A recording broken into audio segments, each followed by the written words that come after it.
रहे हैं जागरण पॉडकास्ट का खबरनामा स्पेशल। मेरा नाम है शताक्षी सिंह। आज दिन है बुधवार का और तारीख है 23 अगस्त की।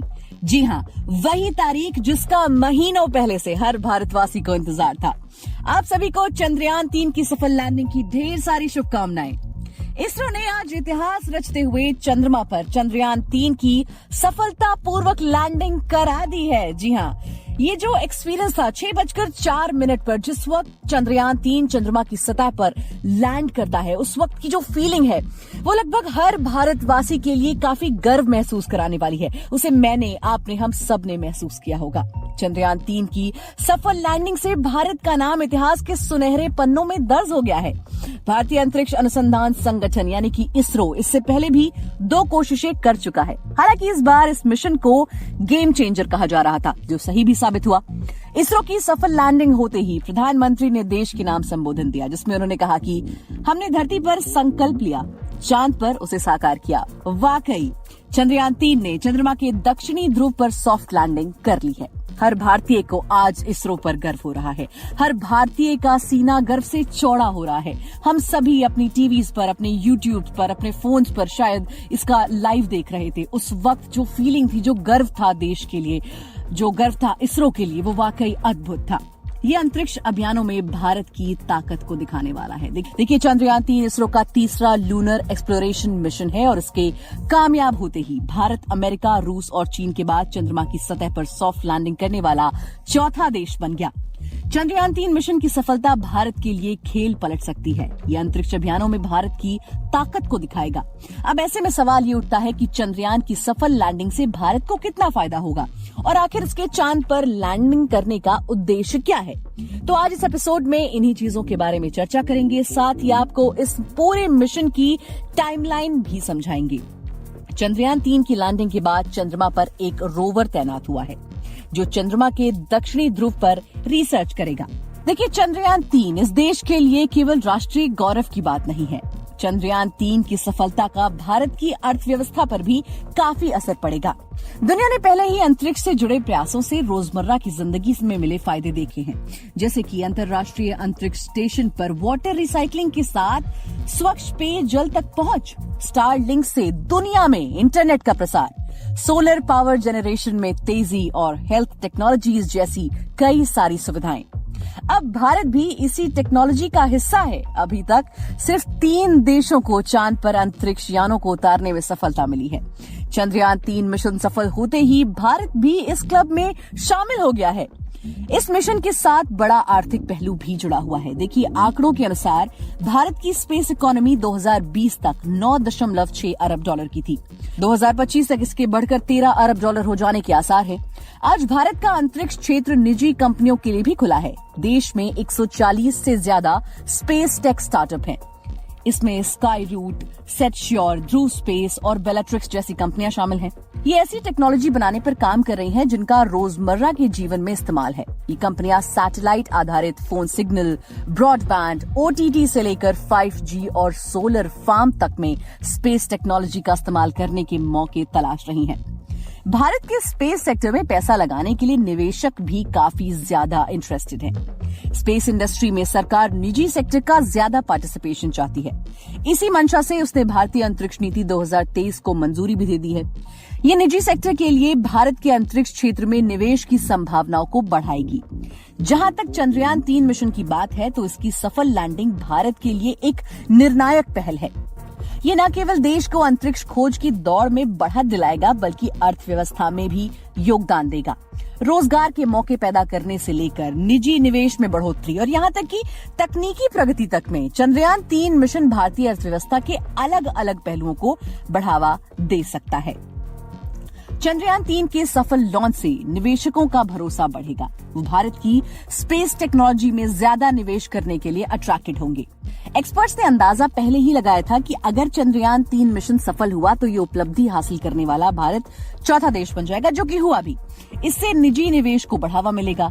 गूगल जैसी कंपनियां पहले से ही भारत के स्पेस टेक स्टार्टअप में निवेश कर रही हैं। ताज्जुब की बात नहीं है, लेकिन चंद्रयान 3 मिशन की सफलता के बाद अब विदेशी कंपनियां भी भारत में निवेश बढ़ा देंगी। इसके अलावा निजी क्षेत्र की बढ़ती भागीदारी से नए स्टार्टअप बिजनेस, नौकरी के अवसर सामने आ सकते हैं। इससे आर्थिक विकास और इनोवेशन को भी बढ़ावा मिलेगा। भारत के स्पेस टेक इकोसिस्टम में तेजी से विकास हुआ है। इससे कोरोना महामारी के बाद से पिछले कई सालों में हजारों नौकरियां पैदा की हैं। जहां एक वक्त कोरोना महामारी के वक्त लोगों के पास नौकरियां नहीं थी, लोगों की फायरिंग हो रही थी, लोग अपनी नौकरियां खो रहे थे, ऐसे वक्त में स्पेस इकोसिस्टम ने काफी तेजी से विकास किया और लोगों को नौकरियां भी दी। लेकिन पहले स्पेस इकोनॉमी पर ध्यान न देने के कारण संघर्ष करना पड़ा है। आज इस क्षेत्र में ब्लू कॉलर और व्हाइट कॉलर दोनों तरह की लाखों नौकरियां पैदा करने की क्षमता है। देखिए, ये तो हो गई भारत की अर्थव्यवस्था की बात, ये तो हो गया भारत को फायदा। अब इस पर बात करते हैं कि चंद्रयान 3 चांद की सतह पर पहुंचकर ऐसा क्या करने वाला है। देखिए, इस मिशन के जरिए चंद्रमा के वातावरण यानी कि एनवायरमेंट की जानकारी मिलेगी। इंसान की ख्वाहिश रहती है अक्सर कि चंद्रमा पर मानव बस्तियां बस सके। कई लोग इस बारे में बात करते हैं कि चांद पर जमीन खरीदी है, यहाँ तक कि कई तरह के सर्टिफिकेट्स भी मार्केट में मिलते हैं। लेकिन आपको बता दूं कि ऐसा होता कुछ नहीं है और इसके लिए वहां के एनवायरमेंट को जानना बहुत जरूरी है।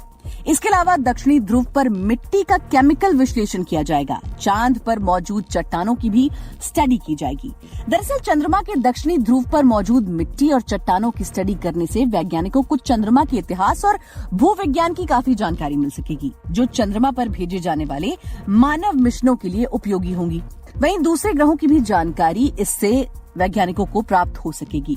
केंद्रीय विज्ञान मंत्री जितेंद्र सिंह इस बात को कई बार दोहरा चुके हैं कि इस मिशन का फायदा सिर्फ भारत को ही नहीं बल्कि पूरी दुनिया को मिलेगा।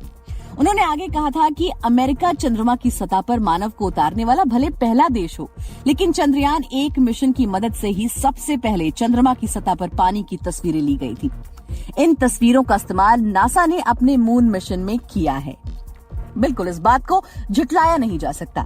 लेकिन देखिए, चंद्रमा मिशन की सबसे पहली शुरुआत हुई थी 2003 में, जब तत्कालीन प्रधानमंत्री स्वर्गीय अटल बिहारी वाजपेयी जी ने इस बात की घोषणा की थी और चंद्रमा मिशन शुरू करवाया था। सबसे पहले 15 अगस्त 2003 को तत्कालीन प्रधानमंत्री अटल बिहारी वाजपेयी ने चंद्रयान कार्यक्रम की घोषणा की थी।